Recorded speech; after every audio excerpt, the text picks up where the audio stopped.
I almost don't want that game. Yeah. Do you know what I mean? It's horrible. You know, when you're a football Yeah. fan of the club and you think this is just too big. It's almost like it'd be like playing Liverpool in a Champions Yeah. League final, or even City in the cup final last year and the year before. There's an element of these games that, like, if you win them's fine, but if you don't, it's a horrible feeling.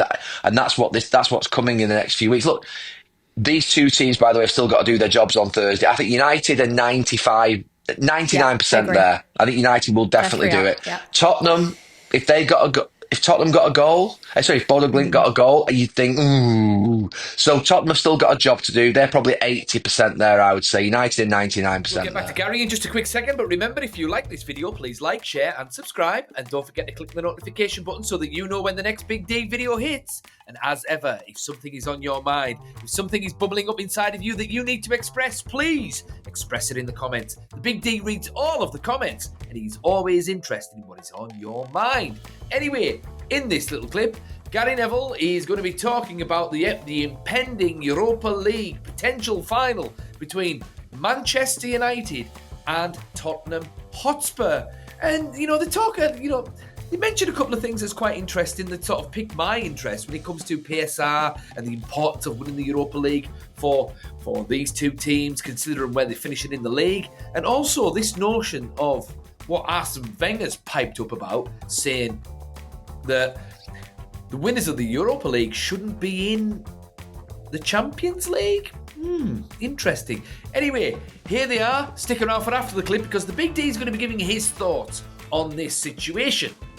What a Europa League final it could be, by the way. I mean, look, they've both got the job to finish off, but I think they will. I think United and Tottenham will do their jobs on Thursday, and that is massive. And what's so weird about it, though, Gary, is that the trophy sitting on the plinth on the side of the pitch is actually secondary to what that night's about. That night's about playing in the Champions League.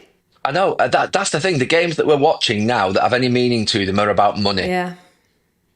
People don't say, Arsenal have really got to finish second, and Arsenal have got to finish runners-up, or United have got to win the Europa League. It's all about the actual consequence of not being in the Champions League. And the fact of the matter is, Rebecca, these games, by the way, now, for some reason this last few years, well, we know why, PSR and sustainability has become a real problem for these clubs. The success next season of United, Tottenham, Villa, Forest, Newcastle, City, Arsenal, all the teams that are going for that, Chelsea, it's heavily dependent upon this extra 50, 60, 70, 80 million that they get, depending on how far they go in the Champions League. It's become almost like do or die. It's desperation. I've said this now. There are cliff edges being created across English football. Top five now with Champions League. Then you've got Europa League. There's another cliff edge. Then you've got, obviously, if you go down, which is obviously another cliff edge down at the bottom. Then you've got basically in the Championship, the top of the Championship, you're creating sort of like what would be, you've got these massive drop-offs everywhere. It should be like that. And then the difference between, so Tottenham and Man United are very similar situations right now. The olive branch, really, of Champions League football, if they're in the final and one of them gets it and one of them doesn't, it actually is such an extreme difference. Two massive clubs in the bottom half of the Premier League who need that money in order to attract the players, to go again, to rebuild their next era. Oh my gosh, it's like everything or zero.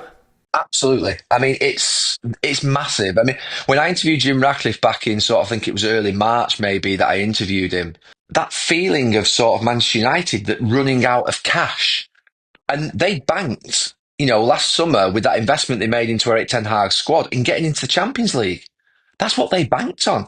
Now, look, it can still happen through obviously a different route. Did you see Arsene Wenger, by the way, had said that, I don't know what your view is on this, but Arsene Wenger said that definitely Europa League winners should not get into the Champions League. I don't disagree with that because of situations like this. I think Chelsea, if they finish sixth, or Forest, if they finish sixth, and there's another Champions League place floating around on offer, it shouldn't go to the team who finished 16th. And also, like we just said, it just takes away from lifting that trophy, because when they're lifting the Europa League, whoever it is, they're not lifting the trophy for the trophy. They're lifting for the money. And like you said, I don't like that. So I do agree with him on that. Just the two managers real quick, Ange Postecoglou and Ruben Amorim. Ooh, what a massive game. This is all based on the fact that both of them see out their semi-finals and they meet in the final. Amorim stays no matter what, right? It's about Ange. Yeah. And do you know something? I think I said, actually, it was on this podcast probably about 4, 5, 6 weeks ago, that I wanted Tottenham to win a trophy if Manchester United didn't win the Europa League. I mean, now I'm in a position whereby obviously I want United to win the final desperately.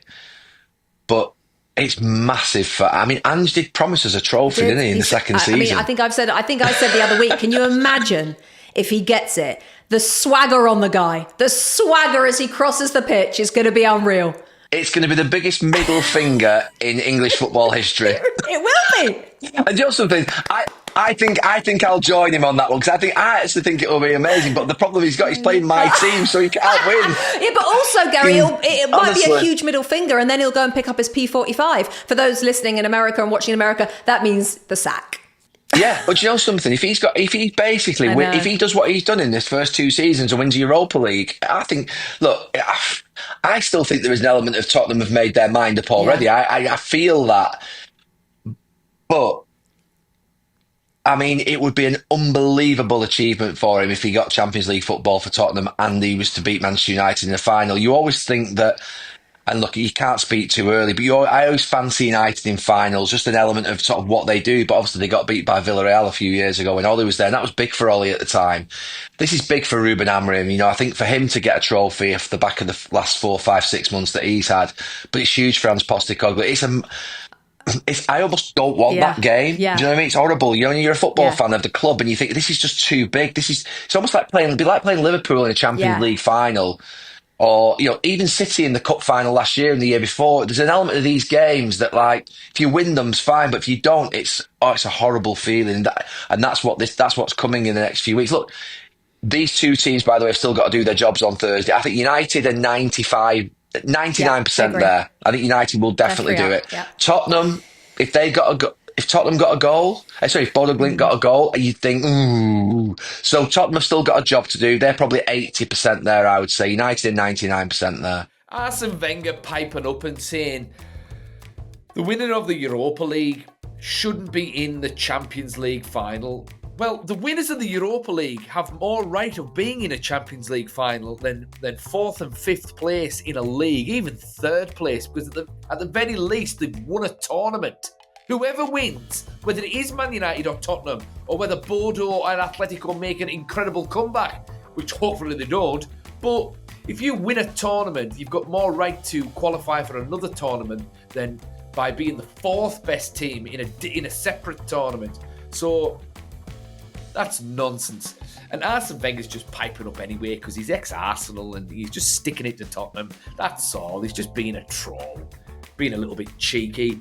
But this notion of what Lasso said there about, you know, lifting the trophy is secondary to the Champions League and the money that the Champions League brings. Is it heck?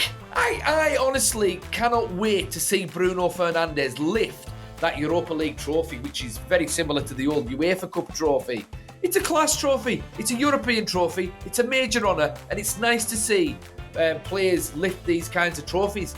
I mean, it might not be the most prestigious European honour on the planet, but it's the 2nd best, you know? And it's probably the 3rd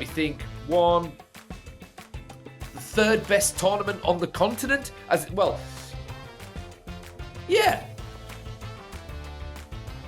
Yeah, probably the 3rd best tournament on the continent to win out of all the tournaments. Champions League's probably number 1. Well, maybe that and in that major national league title. And then it's the Europa League. So it's a major honour. And this notion of, you would think, the way these two were talking there, you would think footballers and teams didn't win any money back in the day for winning tournaments. They've always made money from winning tournaments. It's always been the same. So, I don't know what they're on about. It's just, I mean, Gary Neville became a million. You'd think he played football for free. Gary Neville became a multi-millionaire kicking a ball, and he's whinging about clubs and players and teams making money from kicking a ball now. I don't get it. I just can't help but feel as though there's a double standard there. And also this notion of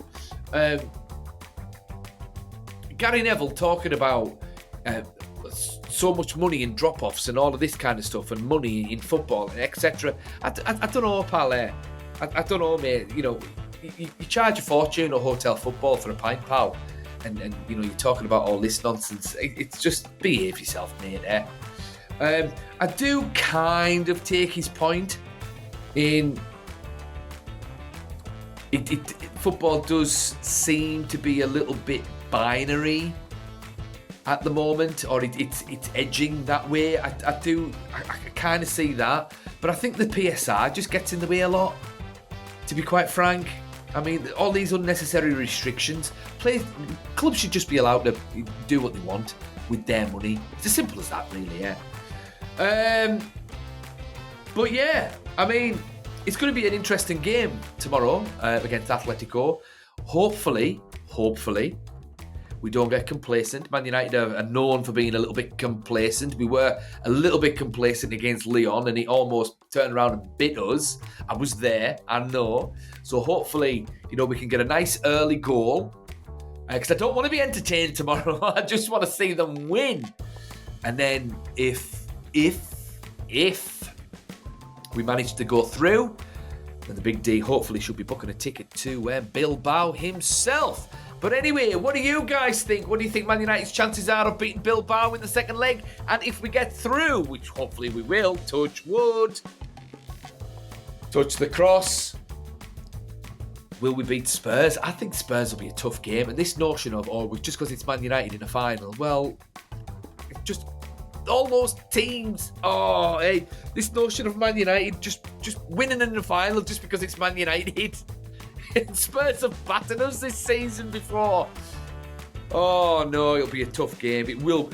The final actually will be a good competitive game, I think, because United will be up for it. Spurs will be up for it. Spurs will be confident because they've beaten us already this season. So it's not cut and dry, that final. But anyway, what do you guys think? Who's winning it? Is it Spurs? Is it United? Or there's going to be a comeback from Bordeaux and Atletico Bilbao? Thoughts in the comments, and the Big D will see you in the next one.